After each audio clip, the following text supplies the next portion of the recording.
आज हम बात करने वाले हैं एक ऐसे शब्द की जो आपने न्यूज़, यूट्यूब या शेयर मार्केट की दुनिया में बहुत बार सुना होगा। आईपीओ। सबसे पहले समझते हैं कि आईपीओ होता क्या है। आईपीओ का फुल फॉर्म है इनिशियल पब्लिक ऑफरिंग।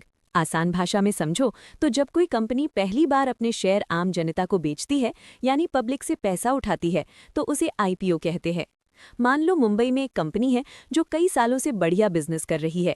अब उसे अपना काम और बड़ा करना है, नई फैक्ट्री खोलनी है, कर्ज चुकाना है या बिजनेस एक्सपैंड करना है, तो वो बैंक से लोन लेने की बजाय जनता से पैसा उठाने का फैसला करती है। इसके लिए कंपनी अपने शेयर जारी करती है और यही प्रक्रिया आईपीओ कहलाती है। आईपीओ आने के बाद कंपनी स्टॉक मार्केट में लिस्ट हो जाती है, जैसे कि बॉम्बे स्टॉक एक्सचेंज और नेशनल स्टॉक एक्सचेंज पर। इसके बाद कोई भी निवेशक उस कंपनी के शेयर खरीद और बेच सकता है। अब सवाल आता है कि आईपीओ में अप्लाई कैसे करें। आईपीओ में अप्लाई करने के लिए आपको 3 चीज़ें चाहिए: डीमैट अकाउंट, ट्रेडिंग अकाउंट और बैंक अकाउंट जो यूपीआई से लिंक्ड हो। अगर आपका डीमैट और ट्रेडिंग अकाउंट नहीं है तो आप किसी भी रजिस्टर्ड ब्रोकिंग प्लेटफॉर्म से खोल सकते हैं।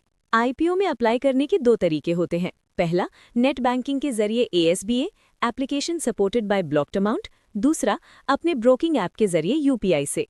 एएसबीए में क्या होता है? जब आप आईपीओ के लिए अप्लाई करते हैं तो आपके बैंक अकाउंट में से पैसे कटते नहीं हैं, बल्कि ब्लॉक हो जाते हैं।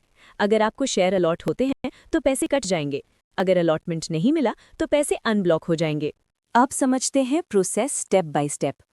स्टेप 1, आईपीओ खुलने की तारीख चेक करें। स्टेप 2, अपने ब्रोकिंग ऐप या नेट बैंकिंग में लॉगिन करें। स्टेप 3, आईपीओ सेक्शन में जाकर कंपनी चुनें। स्टेप 4, लॉट साइज चेक करें। आईपीओ में आप मनमर्जी शेयर नहीं खरीद सकते, आपको कम से कम 1 लॉट लेना होता है। स्टेप 5, प्राइस बैंड में बिड डालें। आमतौर पर एक मिनिमम और मैक्सिमम प्राइस दिया जाता है। समझदारी ये है कि कट ऑफ प्राइस से अप्लाई करें ताकि अलॉटमेंट के चांस ज़्यादा हों।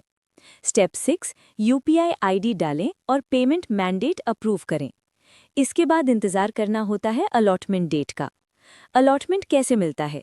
अगर आईपीओ ज़्यादा ओवर सब्सक्राइब हो जाता है, यानी बहुत ज़्यादा लोगों ने अप्लाई किया है, तो शेयर लॉटरी सिस्टम से मिलते हैं। अगर कम लोगों ने अप्लाई किया है तो आसानी से मिल सकते हैं। आईपीओ में फ़ायदा क्या है? अगर कंपनी अच्छी है और लिस्टिंग के दिन शेयर की कीमत इशू प्राइस से ज़्यादा खुलती है तो इसे लिस्टिंग गेन कहते हैं। कई बार 10%, 20% या उससे भी ज़्यादा मुनाफा मिल जाता है, लेकिन हर बार ऐसा हो ये ज़रूरी नहीं। रिस्क क्या है? अगर कंपनी का फंडामेंटल कमज़ोर है या मार्केट की स्थिति खराब है तो लिस्टिंग प्राइस नीचे भी जा सकता है। इसलिए आईपीओ में अप्लाई करने से पहले कंपनी का डीआरएचपी, बिजनेस मॉडल, प्रॉफिट, कर्ज और ग्रोथ ज़रूर देखनी चाहिए। याद रखो, आईपीओ कोई जुगाड़ से पैसा कमाने का तरीका नहीं है, ये भी शेयर मार्केट का हिस्सा